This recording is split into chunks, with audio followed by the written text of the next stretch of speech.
তাপপ্রবাহের তীব্রতা কমছেই না। চুয়াডাঙ্গায় মৌসুমের সর্বোচ্চ তাপমাত্রা 43.7। খুলনা সহ 4 জেলায় আরও 3 দিনের হিট অ্যালার্ট। 4 ও 5 মে হতে পারে বৃষ্টি। মন্ত্রণালয়ের সিদ্ধান্তহীনতায় ভোগান্তিতে শিক্ষার্থীরা, অনেক জেলাতে স্কুল কলেজ খোলা। প্রশাসনের ফোন পেয়ে জরুরি ভিত্তিতে ছুটি ঘোষণা। আওয়ামী লীগের কার্যনির্বাহী সংসদের সভা আজ। নির্দেশ না মানা মন্ত্রী এমপি তালিকা উঠছে আলোচনায়। আসতে পারে শাস্তির সিদ্ধান্ত। উপজেলা নির্বাচন ঘিরে চলছে জমজমাট প্রচারণা। ভোটের পরিবেশ রক্ষায় পুলিশে যথেষ্ট, সেনা মোতায়েন নয়, জানালেন ইস্তি আলমগীর। এবং কক্সবাজারে অপহৃত এনজিও কর্মীকে উদ্ধারে গিয়ে র্যাব ডাকাতের গোলাগুলি। মাঝে পড়ে এক কৃষক নিহত, 3 র্যাব সদস্য গুলিবিদ্ধ। দেখছিলেন দেশ জনপদ সংবাদ শিরোনাম, সঙ্গে আছি অরিন ইশরাত। এবার বিস্তারিত। স্মরণকালের সবথেকে দীর্ঘ তাপপ্রবাহে ভুগছে দেশের মানুষ ও প্রাণ প্রকৃতি। কখনো তীব্র, আবার কখনো অতি তীব্র তাপের খড়গ। এপ্রিলের প্রথম থেকে শুরু হওয়া তাপের প্রভাব রয়েছে মাসের শেষ ভাগেও। আজ সর্বোচ্চ তাপমাত্রা রেকর্ড করা হয়েছে চুয়াডাঙ্গায় 43.7 ডিগ্রি সেলসিয়াস, যা দেশের ইতিহাসে দ্বিতীয় সর্বোচ্চ। বিস্তারিত শুভশ্রী রায়ের রিপোর্টে। কখনো তীব্র, কখনো বা অতি তীব্র তাপের খরা। এমন সময় তাপমাত্রা রেকর্ড ছাড়ালো চুয়াডাঙ্গা ও মেহেরপুরে।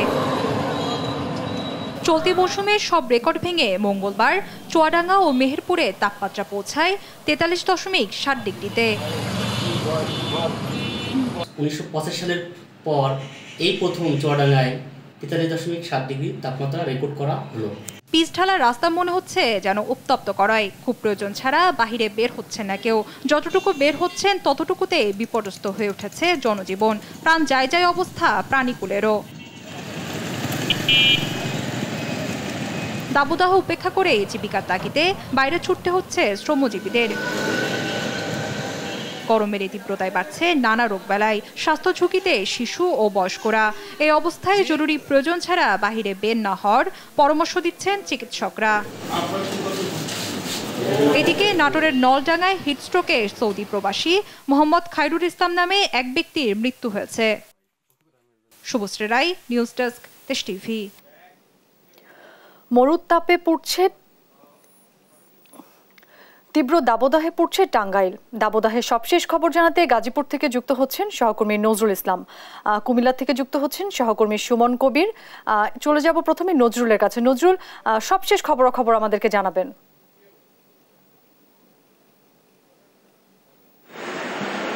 অরিন, আপনি যেমনটা বলছিলেন, আপনি জানেন যে তীব্র তাপপ্রবাহে কিন্তু জনজীবন বিপর্যস্ত হয়ে পড়েছে। গাজীপুরের সব জায়গায় কিন্তু মানুষ কিন্তু আপনার অতিষ্ঠ বলা চলে এবং বিভিন্ন ছায়ার নিচে, এবং আমরা দেখেছি যে সারাদিনই কিন্তু আমরা বিভিন্ন জায়গায় খোঁজখবর নিয়েছি। এবং আপনি জানেন যে হিট স্ট্রোক কিন্তু গাজীপুরের কোনাবাড়িতে একজন লোক মারাও গিয়েছে, পাশাপাশি একজন লোক আমরা অসুস্থ হয়ে পড়েছিল।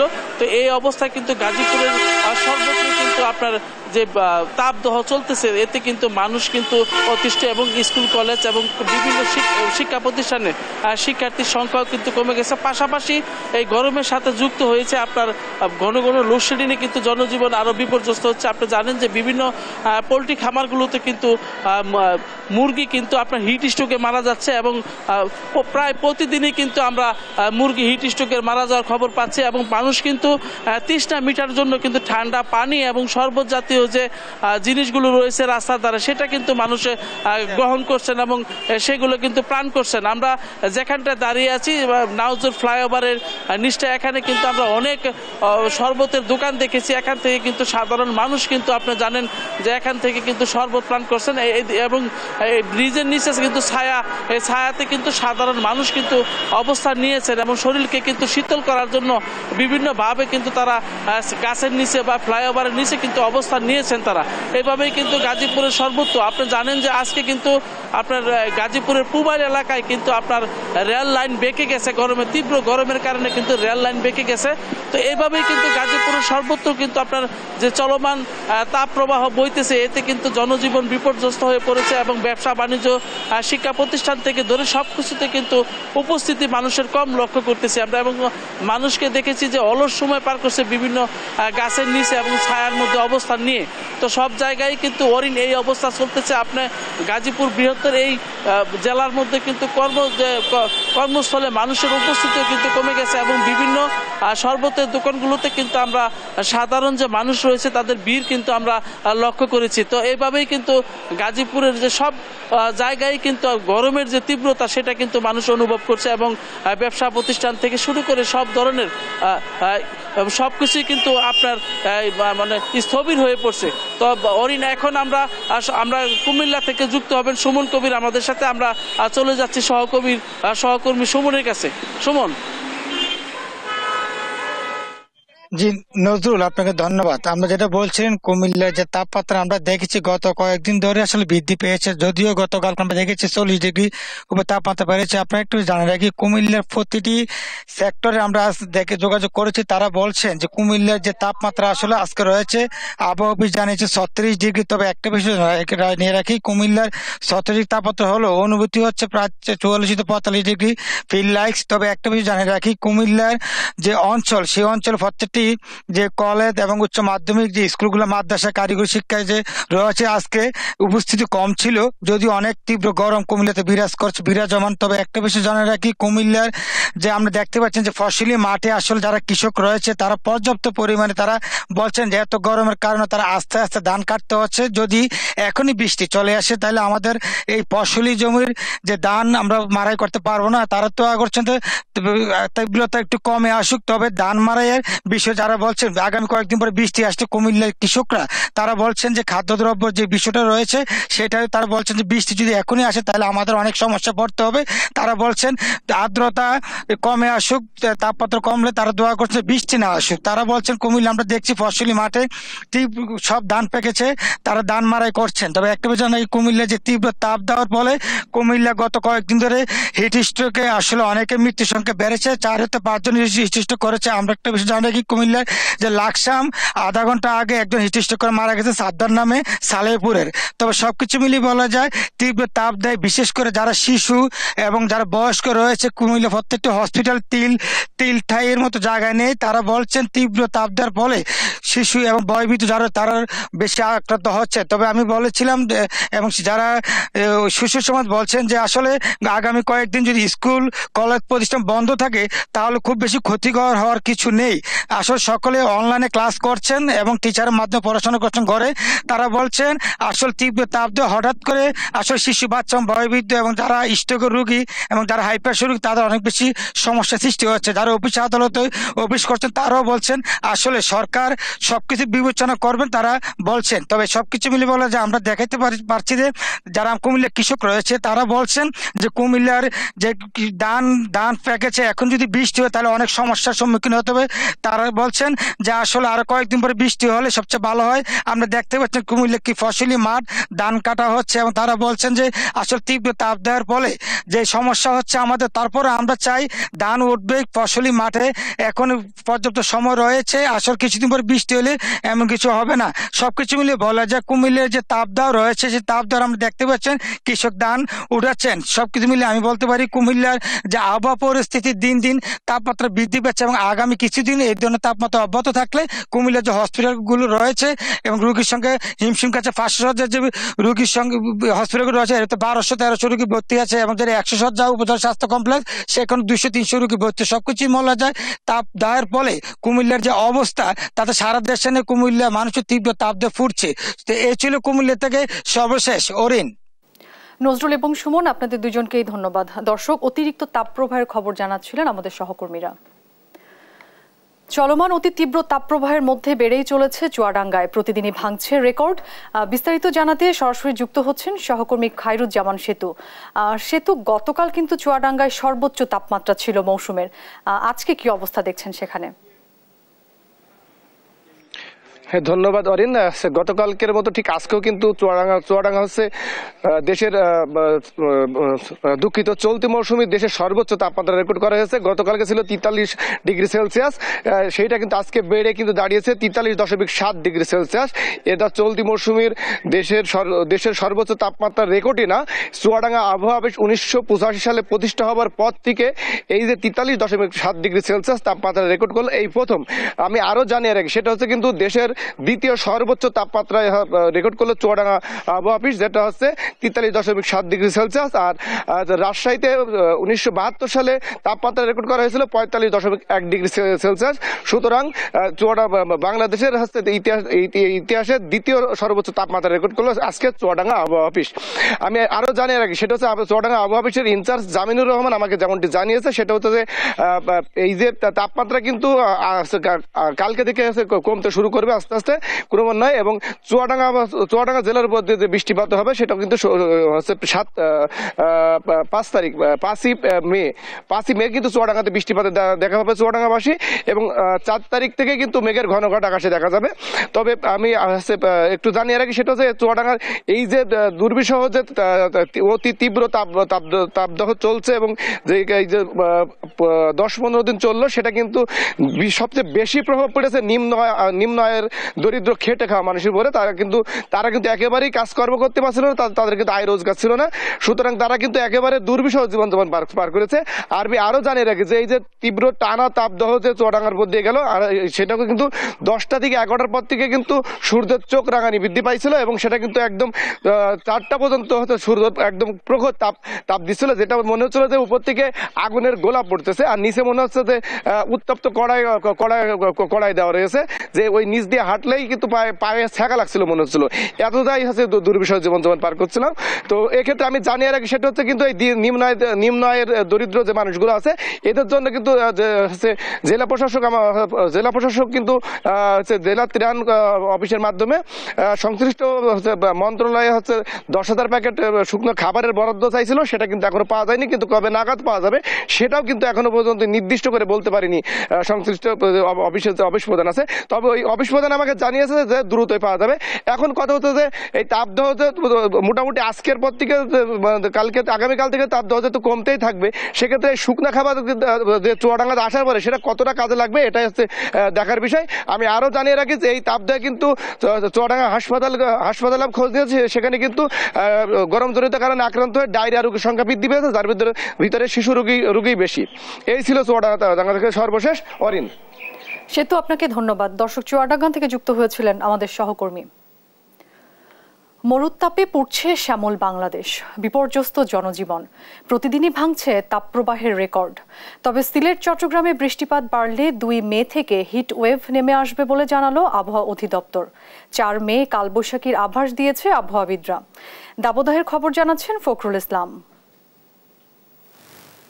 মাঠ জুড়ে সূর্যের তীব্র প্রখর তাপে প্রতিদিনই ছাড়াচ্ছে রেকর্ড। পুড়ছে মাঠঘাট, সড়ক, গরমে ওষ্ঠাগত প্রাণ। সেই প্রাণ বাঁচাতে ইট পাথরের নগরে শিশুদের জলকেলির খেলা। পথে ঘাটে ছুটে চলা কর্মজীবীদেরও বাঁধ সইছে না। কেউ গাছের ছায়ায়, কারোবার শরবতে চুমুক দিয়ে তেষ্টা মেটানোর চেষ্টা। গরম, অনেক গরম, মানে গরমে টেকাই যাচ্ছে না, টিকতে পারতেছি না গরমে। প্রচন্ড খালি পানি পিপাসা। হ্যাঁ, পা পড়ে যাচ্ছে, শরীর পড়ে যাচ্ছে, ঘামে অবস্থা দেখেন। প্রাণ বাঁচাতে কতই না হাপিত্যেশ খেটে খাওয়া মানুষদের। মরুর তাপে পুড়ছে দেশ, মরছে মানুষ, বিপর্যস্ত হচ্ছে জনজীবন। অতি খরায় 1 ফুটসত বৃষ্টির হাহাকার তীব্র থেকে হচ্ছে আরও তীব্রতর। এর মধ্যে মে মাস জুড়ে স্বস্তির সুখবর দিল আবহাওয়া অধিদপ্তর। আবহাওয়া অফিস বলছে, মে মাসে বৃষ্টিপাত অব্যাহত থাকলে স্বস্তি ফিরবে জনজীবনে। 2 তারিখ থেকে যেহেতু আমাদের পূর্বাংশে বিশেষ করে সিলেট এবং চট্টগ্রামে বৃষ্টির পরিমাণ কিছুটা বাড়তে পারে, এবং সেটার প্রভাব ঢাকা এবং বরিশাল ডিভিশনে হতে পারে। সেই ক্ষেত্রে তাপমাত্রা হয়তো বা কিছুটা কমে আসতে পারে ঢাকা সহ বরিশাল সহ সিলেট এবং চট্টগ্রাম ডিভিশনে। তবে হিটওয়েভ পুরোপুরি হয়তো বা শেষ হবে না। তবে 3-4 তারিখের দিকে আমাদের যত সময় গড়াবে, 2 তারিখের পরে আমাদের বৃষ্টিপাতের প্রবণতা ততটা বৃদ্ধি পেতে পারে। আর বিশেষ করে হয়তো বা 4 তারিখের দিকে আমাদের খুলনা এবং রাজশাহী, ওইখানে ভালো মানের একটা বৃষ্টির সম্ভাবনা আছে 4 এবং 5 তারিখের দিকে। তবে তাপের তীব্রতা নিয়ে শঙ্কার দোলাচলে রয়েছে দেশের পশ্চিমাঞ্চল, এমনটা জানায় আবহাওয়া অধিদপ্তর। ফখরুল ইসলাম, দেশ টিভি, ঢাকা। সারা দেশে চলমান দাবদাহে মাধ্যমিক স্কুল, কলেজ ও মাদ্রাসা খোলা না বন্ধ, এ নিয়ে তৈরি হয়েছে ধূম্রজাল। উচ্চ আদালত বৃহস্পতিবার পর্যন্ত বন্ধের নির্দেশ দিয়েছেন। তবে আংশিক বন্ধের সিদ্ধান্ত দিয়েছে শিক্ষা মন্ত্রণালয়। সরেজমিনে অনেক স্কুলে দেখা গেছে ক্লাস চলতে। আবার কয়েক ঘন্টা পর জেলা প্রশাসনের ফোনে জরুরি ভিত্তিতে ছুটিও দেওয়া হয় কিছু কিছু জেলায়। বিস্তারিত ডেস্ক রিপোর্টে। দেশের সকল স্কুল কলেজ ও মাদ্রাসা বন্ধে সোমবার স্বপ্রণোদিত আদেশ দেন হাইকোর্ট। এরপরই দেশের সকল প্রাথমিক বিদ্যালয় বন্ধ ঘোষণা করে প্রাথমিক ও গণশিক্ষা মন্ত্রণালয়। কিন্তু শিক্ষা মন্ত্রণালয় 4 বিভাগে 27 জেলায় মাধ্যমিক ও উচ্চ মাধ্যমিক শিক্ষা প্রতিষ্ঠান বন্ধ করে বিজ্ঞপ্তি দেয়। বাকিটা পরে জানানোর কথা জানিয়েছিলেন শিক্ষামন্ত্রী। এখন এই শিক্ষার্থীরা কি প্রতিষ্ঠানে অসুস্থ হয়েছে নাকি বাইরে অসুস্থ হয়েছে সেটাও ভেবে দেখতে হবে। এখন শিক্ষার্থীরা বিদ্যালয়ে না থাকলে কোথায় থাকবে? আমরা আমাদের প্রান্তিক পর্যায়ে অনেক জায়গায় দেখেছি যে শিক্ষার্থীরা বিদ্যালয়ে না থাকলে মাঠে ময়দানে কর্মরত থাকে, কাজে থাকে, সেটা তাদের জন্য আরো বেশি বিপজ্জনক। সরেজমিনে আজ দেখা গেছে বাকি জেলাগুলোতে হাই স্কুল ও কলেজে ক্লাস চলছে, তবে উপস্থিতি কম। আমাদের জেলাতে আজকে একটু বেশি গরম লাগতেছে, তবে আজকে যদি বন্ধ দিত বা 2-3 দিন বন্ধ দিত বেশি তাহলে খুশি হতো। হিস্ট্রোকের সমস্যা, পরে পড়াশোনা চাপ বেশি হয়ে যেতেছে। আর অভিভাবকরা বলছেন রাত পর্যন্ত তারা জানতেন না আসলে স্কুল খোলা না বন্ধ। এভাবে সিদ্ধান্তহীনতায় না রেখে পরিষ্কার করার কথা বলেন তারা। বন্ধ থাকা ভালো, অনেক গরম, স্কুল আসলে অনেক কষ্ট। মধ্যে বসে থাকতে হয়, দেখতে হয় বাচ্চা অসুস্থ হয়ে যায় কিনা, কখন বের হয় না হয় এগুলো দেখতে হয়। আর শিক্ষকরা বলছেন আদালত নির্দেশ দিলেও শিক্ষা অফিসের পক্ষ থেকে তাদের কিছু জানানো হয়নি, তাই তারাও সিদ্ধান্তহীনতায়। মাধ্যমিক পর্যায়ে বা উচ্চ মাধ্যমিক পর্যায়ের জন্য আমাদের মন্ত্রণালয় থেকে বা অধিদপ্তর থেকে কোনো প্রজ্ঞাপন এখনো হাতে পাইনি। আর সেই ক্ষেত্রে আমরা ওটাকে বাচ্চাদের কষ্ট কমানোর জন্য আমরা ক্লাস টাইমটা এগিয়ে দিয়েছি। আমাদের সিলেবাস কমপ্লিট করতে হইলে আমাদের এত অতিরিক্ত ক্লাস নেওয়া দরকার, সেই বিবেচনা থেকেও আমাদের স্কুল আপাতত যেহেতু পরিবেশ স্বাভাবিক আমাদের খোলা রাখাটাই আমি মনে করি। তবে কয়েক ঘন্টা স্কুল খোলা রাখার পর অনেক জেলাতেই জেলা প্রশাসনের পক্ষ থেকে ফোন করে স্কুল ছুটির নির্দেশ দেওয়া হয়। অবশ্য এই বিষয়ে ক্যামেরায় কথা বলতে রাজি হননি শিক্ষকেরা। শুভশ্রী রায়, নিউজ ডেস্ক, দেশ টিভি। স্কুল বন্ধের বিষয়ে হাইকোর্টের রায়ের কপি হাতে পেলে নির্দেশনা মেনে চলবে শিক্ষা মন্ত্রণালয়, জানিয়েছেন শিক্ষামন্ত্রী মহিবুল হাসান চৌধুরী। বলেন বুধ ও বৃহস্পতিবার আদালত বন্ধ, এজন্য আপিলের সুযোগ নেই। দুপুরে সচিবালয়ে সাংবাদিকদের এসব কথা জানান শিক্ষামন্ত্রী। সময় আছে, আজকের দিন আছে, আগামীকালও আছে, এর মধ্যে আসলে নির্দেশনাটা কি, আদেশটি কি সেটা দেখার একটা সুযোগ আমাদের হবে অবশ্যই। এবং আমরা আবারও আমাদের আইন কর্মকর্তা যারা আছেন এবং অ্যাটর্নি জেনারেল মহোদয় আছেন তাদের সাথে কথা বলে আমরা সিদ্ধান্ত নেব। যদি কোনো আদেশের কপি আমাদের হাতে না আসে, এটা তো সুমোটো আদেশ, যেহেতু স্বপ্রণোদিত হয়ে আসে আদেশ, আমরা সেভাবে করে সিদ্ধান্ত নেব। তবে আমরা আদালতের প্রতি শ্রদ্ধাশীল, আর যতক্ষণ সেই নির্দেশনা বহাল থাকবে, অন্তর্বর্তীকালীন নির্দেশনা বহাল থাকবে, যেটা নজির সেটা হচ্ছে যে সেই নির্দেশনা নির্বাহী বিভাগ সম্মান প্রদর্শনপূর্বক সেটাকেই মেনে চলে না। সারা দেশে বয়ে চলা তীব্র দাবদাহে দোকানে থাকা ঔষধের গুণগত মান কমছে। ওষুধ সংরক্ষণের সর্বোচ্চ তাপমাত্রা 30 ডিগ্রি সেলসিয়াস হলেও বর্তমানে সারা দেশে তাপমাত্রা 40 ডিগ্রি ছাড়িয়েছে। অধিকাংশ ওষুধের দোকানে নেই তাপ নিয়ন্ত্রণের ব্যবস্থা। এতে নির্ধারিত সময়ের আগে অধিকাংশ ওষুধ নষ্ট হতে পারে শঙ্কা বিশেষজ্ঞদের। উৎপাদনকারী প্রতিষ্ঠানগুলোর দাবি 40 ডিগ্রির বেশি তাপে ওষুধের কার্যকারিতা নষ্ট হয় না। তবে চিকিৎসকরা বলছেন ওষুধ কেনার আগে ওষুধের ভঙ্গুরতা আছে কিনা তা দেখে কিনতে হবে। হাসান মাহমুদের রিপোর্ট। তাপ সংবেদনশীল ওষুধ ছাড়া বাকি ওষুধ সংরক্ষণের আদর্শ তাপমাত্রা 30 ডিগ্রি সেলসিয়াস। তবে দেশে বয়ে যাওয়া তীব্র তাপপ্রবাহে খুচরা দোকান বা ডিপো কোনোটাতেই সেটি মানা হচ্ছে না। দোকানের সরবরাহকারী কাভার্ড ভ্যানগুলো চলছে তীব্র রোদের মধ্যে। বাহিরের তাপমাত্রা 40 হলেও এগুলোর ভিতরের তাপমাত্রা 50 ডিগ্রি ছাড়িয়ে যেতে পারে। এদিকে বিক্রেতাদের ওষুধ সংরক্ষণেও নেই বাড়তি কোনো উদ্যোগ। কোল্ড চেইন মেডিসিনগুলো তো আমাদের ফ্রিজে আছে, আর বাকিগুলো তো আমাদের গ্লাসের ভিতরে আপনার তাপমাত্রা নিয়ন্ত্রণ করে আছে না। এখন যেহেতু আমাদের এখানে 30-এর উপরে যাচ্ছে, এখন যেমন 40-38, অবশ্যই একটু সমস্যা তো হবে ওষুধের। বাইরের তাপমাত্রা আমাদের তো যেভাবে তো এইভাবে চলতে হবে, অন্য মার্কেট কমিটি জানে কিভাবে কি করা লাগবে। অধিকাংশ ওষুধ তাপ সংবেদনশীল হওয়ায় 30 ডিগ্রি সেলসিয়াসের বেশি তাপমাত্রায় সংরক্ষণ হলে নির্ধারিত সময়ের আগে সেগুলো মেয়াদ উত্তীর্ণ হতে পারে বলে জানান বিশেষজ্ঞরা। 26 বা অ্যাট বেস্ট 27 ডিগ্রি সেন্টিগ্রেড টেম্পারেচারে সেই ওষুধটা রাখলে সেই ওষুধের মেয়াদ কতদিন হবে সেটা আমার ওষুধের গায়ে লেখা থাকে, প্যাকেটের গায়ে লেখা থাকে। কিন্তু সেটা যখন 40 ডিগ্রি হবে, 39 ডিগ্রি, 40 ডিগ্রি হবে, তখন কিন্তু সেটা মেনটেন হবে না। তবে উৎপাদনকারী কোম্পানিগুলো বলছে বাজারজাতের আগে 40 ডিগ্রির বেশি তাপে ওষুধ পরীক্ষা করে বাজারজাত করা হয়। এ অবস্থায় স্বল্প সময়ের বেশি তাপে গুণগত মান নষ্ট হবে না বলে আশ্বস্ত করছেন তারা। এক্সেলারেটেড স্টেবিলিটি টেস্টিং করা হয় 42 ডিগ্রি সেন্টিগ্রেড তাপমাত্রায় 75 রিলেটিভ হিউমিডিটিতে। যদি সেইখানে সেই স্টেবিলিটি টেস্টিং কোয়ালিফাই করে তবেই আমরা সেই ওষুধটা বাজারে দিচ্ছি। সুতরাং অনেক ওষুধ আছে যেগুলো 42 ডিগ্রি সেন্টিগ্রেড তাপমাত্রাও স্টেবল থাকবে। চিকিৎসকরা বলছেন তাপমাত্রা না কমা পর্যন্ত দোকান থেকে ওষুধ কেনার সময় বাহির থেকে ওষুধের আকার ও রং দেখেই কিনতে হবে। ট্যাবলেট ঔষধ সেটি ভঙ্গুর হয়ে গিয়েছে, ভেঙে পড়ে যাচ্ছে আপনা আপনি, বা ক্যাপসুলটা আঠালো হয়ে গিয়েছে, জেলাটিন ক্যাপসুল সেটা আঠালো হয়ে গিয়েছে। সিরাপের ক্ষেত্রে যদি সিরাপের যে স্বাভাবিক রং সেই রঙের পরিবর্তন হয়েছে, বা যে কোনো ঔষধের ক্ষেত্রে যে ঔষধের যে স্বাভাবিক গন্ধ সেই গন্ধটার মধ্যে একটা তারতম্য দেখা দিয়েছে, এরকম পরিস্থিতিতে ধরে নিতে পারি এটা এই তাপজনিত কারণে ঔষধের একটা পরিবর্তন হয়েছে। তবে বর্তমান তাপমাত্রায় ভিটামিন, প্রোবায়োটিক, ইনজেকশন সহ তাপ সংবেদনশীল ওষুধের কার্যকারিতা নষ্ট হতে পারে। এ অবস্থায় এসব ওষুধ সরবরাহ ও সংরক্ষণে বিশেষ ব্যবস্থা অত্যন্ত জরুরি বলে মনে করছেন বিশেষজ্ঞরা। হাসান মাহমুদ, দেশ টিভি, ঢাকা। ক্ষমতাসীন দল আওয়ামী লীগের কেন্দ্রীয় কার্যনির্বাহী সংসদের সভা আজ। দলের সভাপতির টেবিলে উঠছে নির্দেশনা সত্ত্বেও যেসব এমপি মন্ত্রী উপজেলা পরিষদ নির্বাচন থেকে তাদের স্বজনদের প্রার্থিতা প্রত্যাহার করাননি তাদের তালিকা। নেতারা জানান যারা দলীয় সিদ্ধান্ত মানেননি দল তাদের বিরুদ্ধে ব্যবস্থা নেবে, এ নিয়ে কোনো সন্দেহ নেই। জয় যাদবের রিপোর্ট। উপজেলা পরিষদ নির্বাচনে অংশগ্রহণ বাড়াতে এবং প্রভাব মুক্ত রাখতে দলের সংসদ সদস্য ও মন্ত্রীর স্বজনদের নির্বাচন থেকে সরে দাঁড়াতে নির্দেশনা দেয় আওয়ামী লীগ। কিন্তু দলীয় সিদ্ধান্ত অমান্য করেই প্রথম ধাপে 20 জনেরও বেশি প্রার্থী মাঠে আছেন। দ্বিতীয় ধাপে প্রার্থী হয়েছেন প্রায় 35 জনের মতো। এমন অবস্থায় মঙ্গলবার সন্ধ্যায় গণভবনে সভাপতি শেখ হাসিনার নেতৃত্বে বসছে আওয়ামী লীগের কেন্দ্রীয় কার্যনির্বাহী সংসদ। সভায় 16টি এজেন্ডা নির্ধারণ করা হলেও প্রাধান্য পাবে উপজেলা নির্বাচন। নেতারা বলছেন স্বজনদের প্রত্যাহারের নির্দেশ দেওয়ার পর পরিস্থিতি জটিল হয়ে দাঁড়িয়েছে। সবাই এখন সভাপতির দিক নির্দেশনার অপেক্ষায়। এটা আপনি যতই বলেন এটা খুব একটা জটিল বিষয়।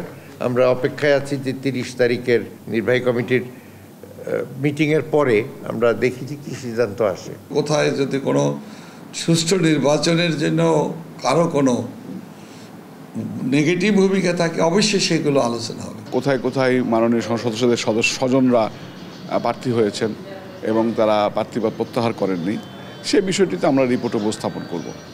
এরপরে আওয়ামী লীগের কেন্দ্রীয় নির্বাহী কমিটিতে বিষয়টি আলোচিত হতে পারে। নেতারা বলছেন বিএনপি না আসায় দলের সবার জন্য নির্বাচন উন্মুক্ত থাকলেও রাজনৈতিক কৌশলগত কারণে এমপি মন্ত্রীর স্বজনদের সরে দাঁড়াতে বলা হয়েছে। যারা এই নির্দেশনা মানেননি তাদের বিরুদ্ধে নেওয়া হবে সাংগঠনিক ব্যবস্থা। দলের নির্দেশ তারা না মানে সেক্ষেত্রে দল তাদেরকে অবশ্যই তাদের জন্য ব্যবস্থা নেবে। শাস্তিমূলক ব্যবস্থার বহু কৌশল আছে, তার যে কোনো একটি বা একাধিক কৌশল এই সকল প্রার্থীদের ক্ষেত্রে আওয়ামী লীগ নিবে, এ ব্যাপারে সন্দেহের কোনো অবকাশ নেই। একজন রাজনীতিবিদ কিভাবে শাস্তির আওতায় আসবেন এটি কখনো পাবলিক হয়, কখনো পাবলিক হয় না। কিন্তু যেহেতু দলের নির্দেশ তারা উপেক্ষা করেছেন, সেহেতু কোনো না কোনোভাবে তারা শাস্তির আওতায় আসবেন। এটি প্রকাশিত শাস্তি হতে পারে, অপ্রকাশিত শাস্তি হতে পারে। দলের নির্দেশ যারা না মানবে তাদের যে শোকজ দিয়ে তাদের বহিষ্কার করে দিবে, that is not the only solution. কিন্তু দলের বিপক্ষে অবস্থান নিলে তাদের মঙ্গল হবে না, এই ধরনের সিগন্যাল যাবে। উপজেলা নির্বাচন ছাড়াও বিভিন্ন দিবস ভিত্তিক কর্মসূচির পাশাপাশি 23 জুন দলের প্রতিষ্ঠার হীরক জয়ন্তী উদযাপনে বছরব্যাপী কর্মসূচিও চূড়ান্ত হবে কার্যনির্বাহী সংসদের সভা থেকে। জয় যাদব, দেশ টিভি, ঢাকা। নির্বাচনী বিতর্ক আর প্রার্থীদের আধা বেলার প্রচারে মেহেরপুরে জমে উঠেছে উপজেলা নির্বাচন। দাবদাহের কারণে দিনের বেলা প্রচারণা বন্ধ থাকলেও সন্ধ্যার পর প্রার্থীরা ও তাদের কর্মী সমর্থকরা ভোটারদের বাড়ি, দোকানে বা প্রতিষ্ঠানে ছুটে যাচ্ছে। প্রতিদ্বন্দ্বী সব প্রার্থী আওয়ামী লীগ সমর্থিত হওয়ায় ভোট নিয়ে অন্য রাজনৈতিক দলের ভোটারদের মধ্যে কোনো ধরনের উত্তেজনা না থাকলেও জয় পরাজয় নিয়ে রয়েছে আগ্রহ। তবে সব প্রার্থী নির্বাচনে জিতবে এবং নির্বাচন শান্তিপূর্ণ হবে বলে আশাবাদী। মেহেরপুর এবং মুজিবনগর দুই উপজেলা মিলে নারী ভোটারের সংখ্যা বেশি হওয়ায় ভোট কেন্দ্রে নারীদের টানতে সব প্রার্থীরা পরিকল্পনা আঁটছেন।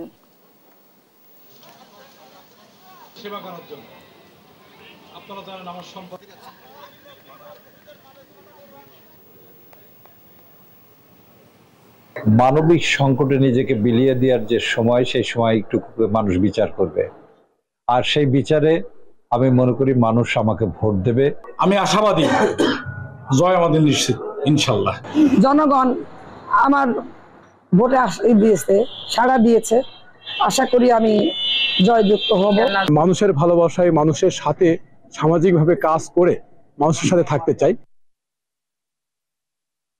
নির্বাচন কমিশনার মোহাম্মদ আলমগীর বলেছেন, উপজেলা নির্বাচনের নিরাপত্তায় আইন শৃঙ্খলা রক্ষাকারী বাহিনী যথেষ্ট, সেনা মোতায়েনের দরকার নেই। দুপুরে মাদারীপুরে জেলার নির্বাচন সংশ্লিষ্টদের সাথে মতবিনিময় শেষে সাংবাদিকদের এ কথা জানান তিনি।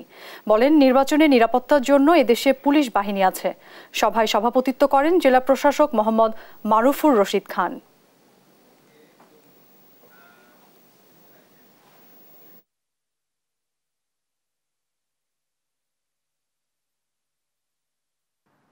আমার পক্ষ থেকে যে বিষয়গুলো ওনাদের সাথে যে রিস্কগুলো আছে, সেই রিস্কগুলোকে মোকাবেলা করার জন্য, তার নিরাপত্তার জন্য তো আমাদের আরও অনেক রকম বাহিনী আছে। সে যদি মনে করে আমাদের পুলিশ আছে, তারাই যথেষ্ট। এবং এছাড়া তো সার্বিকভাবে আমাদের র্যাব, বিজিবি, পুলিশের আর্ম সোর্স আছে, আমাদের আনসার বাহিনী আছে। তারা তো সারাক্ষণই আমাদের গোয়েন্দারা আছেন, তারা সবসময় গোপনে খবর রাখছে। উপজেলা নির্বাচনে অনিয়ম হলে সঙ্গে সঙ্গে ব্যবস্থা নেওয়া হবে বলে জানিয়েছেন নির্বাচন কমিশনার আনিসুর রহমান।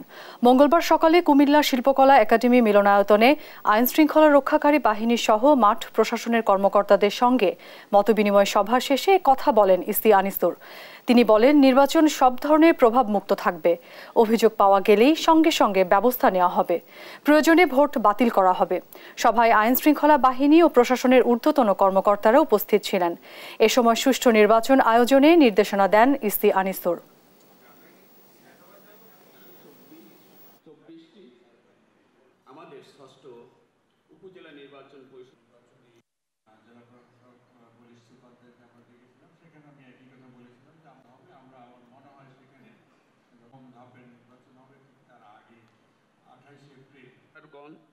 তাদের পছন্দের প্রার্থীকে ভোট দিতে পারে। তার অঞ্চলে জমে উঠেছে উপজেলা নির্বাচনের প্রচারণা। এ বিষয়ে জানাতে ঠাকুরগাঁও থেকে যুক্ত হচ্ছেন সহকর্মী শাকিল। শাকিল, কি অবস্থা দেখছেন সেখানে? প্রচারণার বিস্তারিত তথ্য জানাবেন আমাদের। ধন্যবাদ ইসরাত। একটু জানতে চাই যে ঠাকুরগাঁও সদর এবং রানীশঙ্কল উপজেলার আজকে মনোনয়নপত্র প্রত্যাহারের শেষ দিন ছিল। সেই হিসেবে আমরা নির্বাচন কমিশনারের তথ্য মতে জানতে পেরেছি যে ঠাকুরগাঁও সদরে আমাদের মোট পাঁচজন প্রার্থী চেয়ারম্যান পদে প্রতিদ্বন্দ্বিতা করেছেন।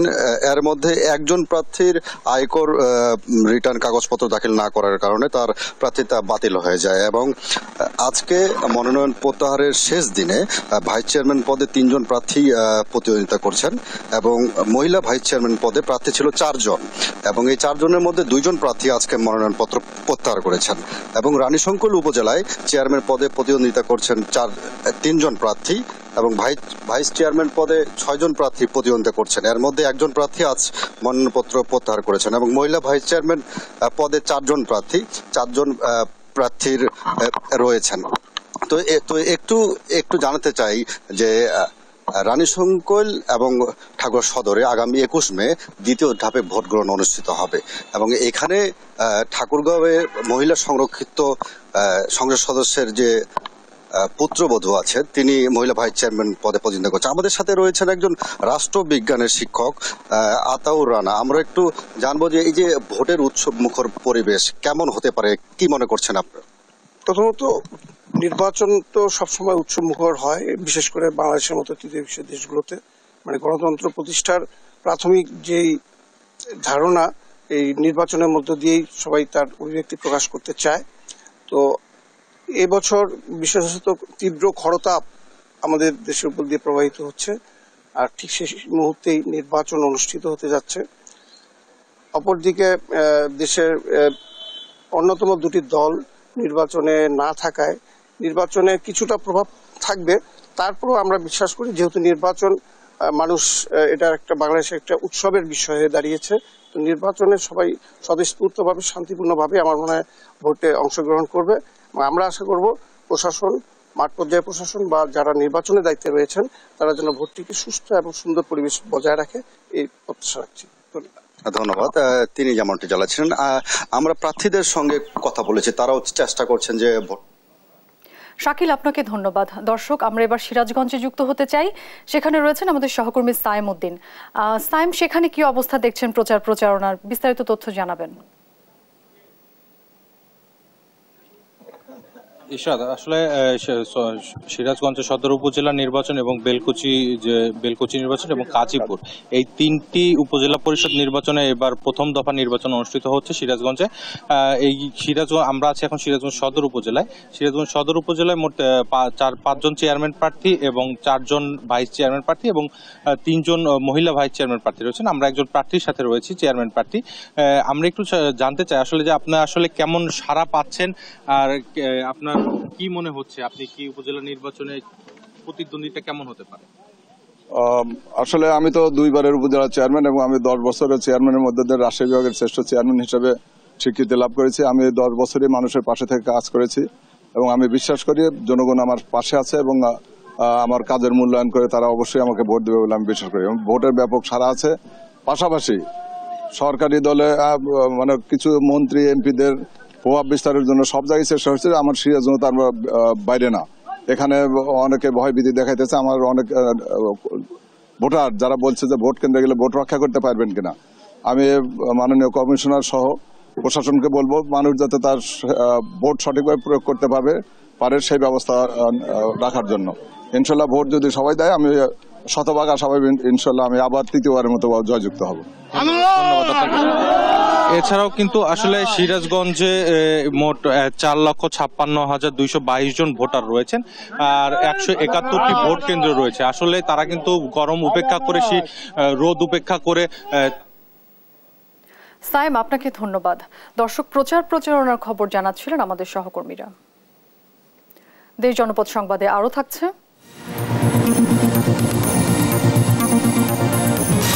অনাবৃষ্টিতে বিপাকে মুন্সিগঞ্জের চাষিরা, শুকিয়ে যাচ্ছে মৌসুমী সবজি। কুড়িগ্রামে দাবদাহে মরছে খামারের মুরগি, বড় লোকসানের শঙ্কা।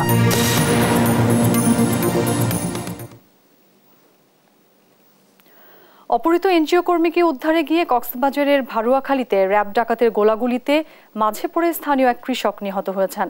সোমবার সন্ধ্যায় স্থানীয় মুরাপাড়া নামক এলাকায় এই ঘটনা ঘটে। কক্সবাজার থেকে সৌরভ দেবের প্রতিবেদন, জানাচ্ছেন টুম্পা আফরোজ। বেসরকারি সংস্থা প্রত্যাশীর এনজিও কর্মী মাসুদ চৌধুরী সোমবার বিকেলে অপহরণের শিকার হন।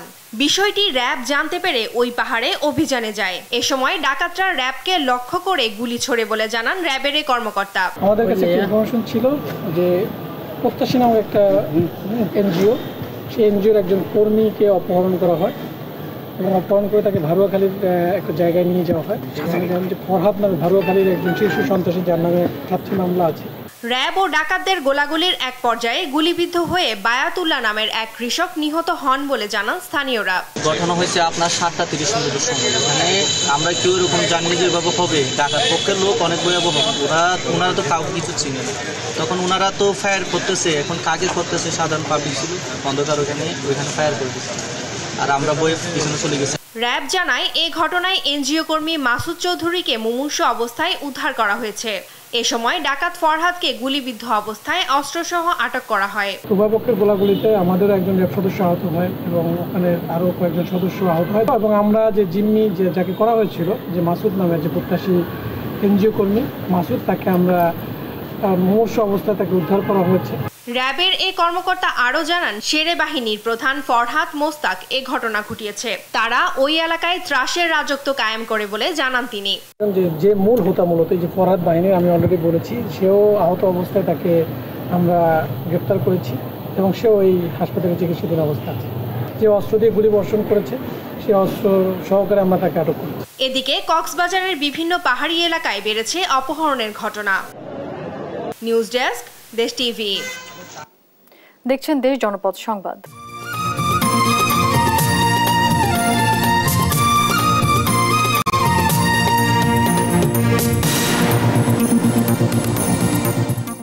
দেখছেন দেশ জনপদ সংবাদ।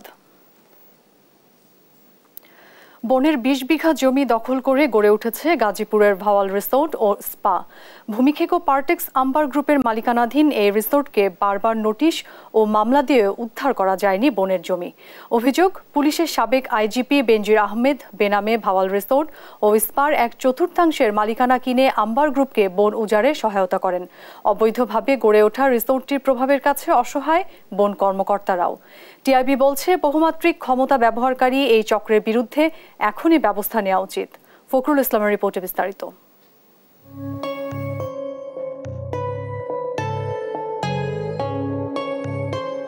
ভাওয়াল রিসোর্ট ও স্পা গাজীপুরে বিলাসী, ব্যয়বহুল আর মনোরম রিসোর্ট। এটি চাকচিক্যে যতটা না বিলাসী ততটাই পরিবেশ বিনাশী। খোদ গাজীপুরের বড়ইপাড়ায় বন উজাড় করে দিনে দুপুরে দখল করে নিয়েছে 20 বিঘা জমি। পার্টেক্স আম্বার গ্রুপ 4 নম্বর বড়ইপাড়া মৌজায় 3, 279 ও 271 নম্বর সিএস দাগে বনের জমিতে গড়ে বিত্তশালীদের মনোরঞ্জন রিসোর্ট। এখানে প্রতি এক রাতে বিত্তশালীদের কটেজ ভাড়া গুনতে হয় 36,000 টাকারও বেশি।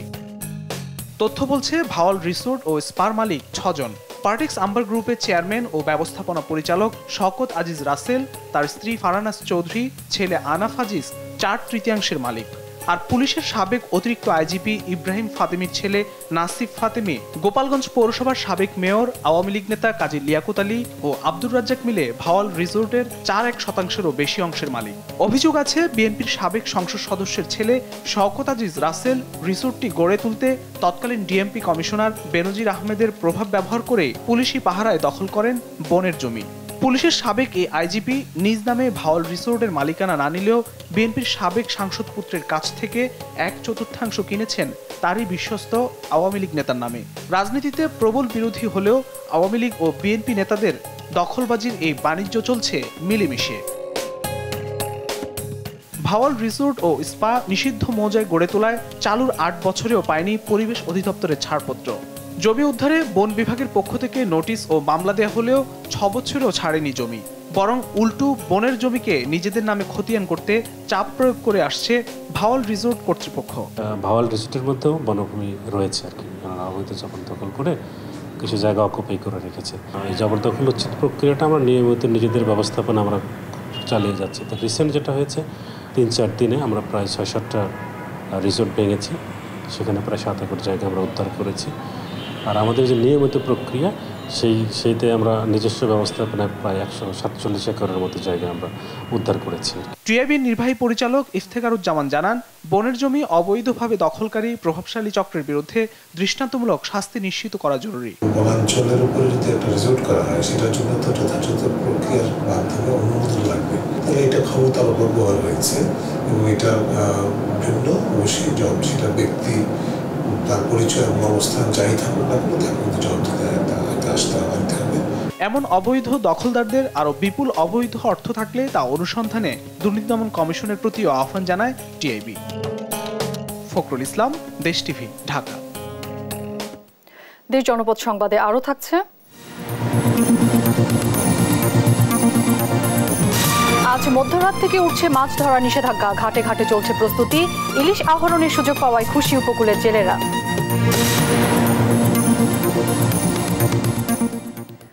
কুড়িগ্রামে অতিরিক্ত দাবদাহে ব্রয়লার খামারে প্রতিদিনই মরছে মুরগি। রাতে তাপমাত্রা কিছুটা স্বাভাবিক থাকলেও দিনের বেলায় তাপমাত্রা বেড়ে যাওয়ায় খামারগুলোতে নানাবিধ সমস্যা দেখা দিয়েছে। তাপমাত্রা না কমলে বড় ধরনের লোকসানের আশঙ্কা করছেন খামারিরা। কুড়িগ্রাম থেকে সহকর্মী মনোয়ার হোসেন লিটনের তথ্য চিত্র ডেস্ক রিপোর্ট। চলমান দাবদাহে কুড়িগ্রামে ব্রয়লার খামারে মরছে মুরগি। খামারিরা অতিরিক্ত তাপমাত্রা থেকে মুরগিকে রক্ষা করার জন্য ফ্যানের বাতাস, স্প্রে, স্যালাইন ও লেবুর পানি দিলেও কাজে আসছে না। আবহাওয়া স্বাভাবিক না হলে বড় ধরনের লোকসানের মুখে পড়বে কুড়িগ্রামের এসব খামারি।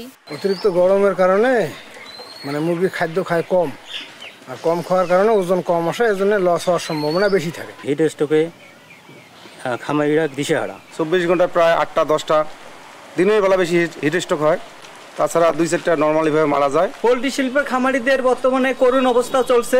এমন পরিস্থিতি থেকে রক্ষা পেতে বিভিন্ন সতর্কতা অবলম্বন করার কথা জানান জেলার প্রাণী সম্পদ অধিদপ্তরের এই কর্মকর্তা। খামারের মুরগিকে ভালো রাখার জন্য মুরগির শেডে ফ্যান দিতে পারেন।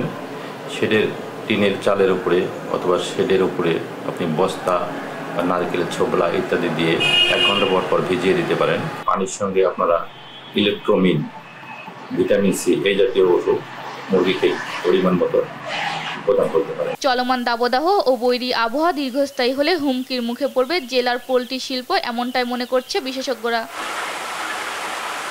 নিউজ ডেস্ক, দেশ টিভি। দেখছেন দেশ জনপদ সংবাদ।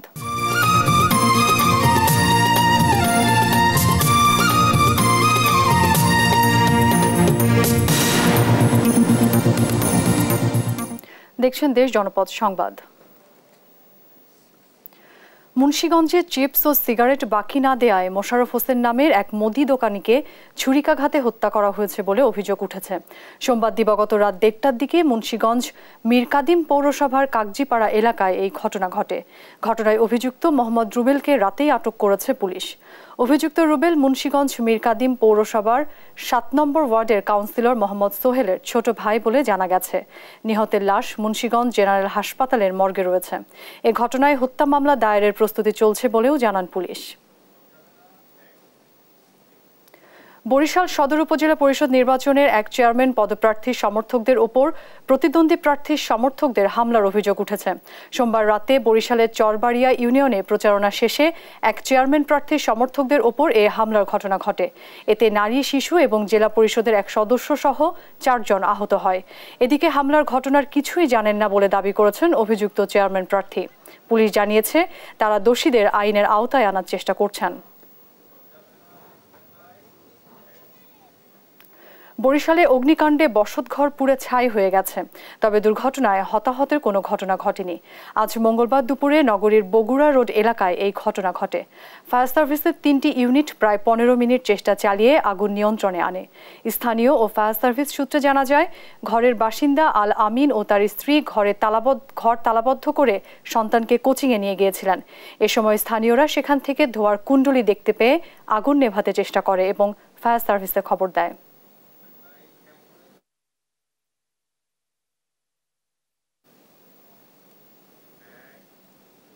দেখছেন দেশ জনপদ সংবাদ।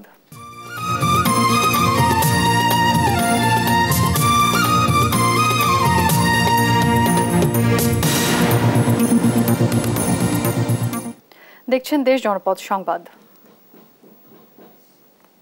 মধ্যরাত থেকে উঠে যাচ্ছে মাছ ধরার নিষেধাজ্ঞা। ঘাটে ঘাটে চলছে মাছ ধরার প্রস্তুতি। দীর্ঘ বিরতির পর আজ থেকে ইলিশ আহরণের সুযোগ পাওয়ায় খুশি উপকূলের জেলেরা। ভোলা থেকে সহকর্মী ছোটন সাহা এবং শরীয়তপুর থেকে রোমান আকুন্দের তথ্য ছবিতে বিস্তারিত জানাচ্ছেন টুম্পা আফরোজ। ইলিশের প্রজনন মৌসুম ঘিরে মেঘনা ও তেঁতুলিয়া নদীতে এতদিন বন্ধ ছিল মৎস্য আহরণ। নিষেধাজ্ঞা উঠে যাওয়ায় খুশি জেলেরা। তাদের প্রত্যাশা ফের সরগরম হয়ে উঠবে ইলিশের আড়ত। জাল, নৌকা ও ইঞ্জিন মেরামতে ব্যস্ত তারা। আমরা এখন অপেক্ষা আছি কখন রাতের 12টা বাজবে, অভিযান শেষ হয়ে যাবে, নৌকা দ্বারা এসে বসে রয়েছি জাল। এখন 2 মাস শেষ, আমরা এখন পরিস্থিতি নিতে আসি যে নদীর যাওয়ার মাছ ধরার খেয়াল করি। মানুষের তো যা ধার দেনা করছে, আল্লাহ যদি গাঙ্গে মাছের ইনশাল্লাহ মাছের গতি ভালো থা, এই মাছ বিক্রি করিয়া মানুষের ধার দেনা ইনশাল্লাহ দেয় অনেক টার্গেটে আল্লাহ পাক ইনশাল্লাহ রাখছে।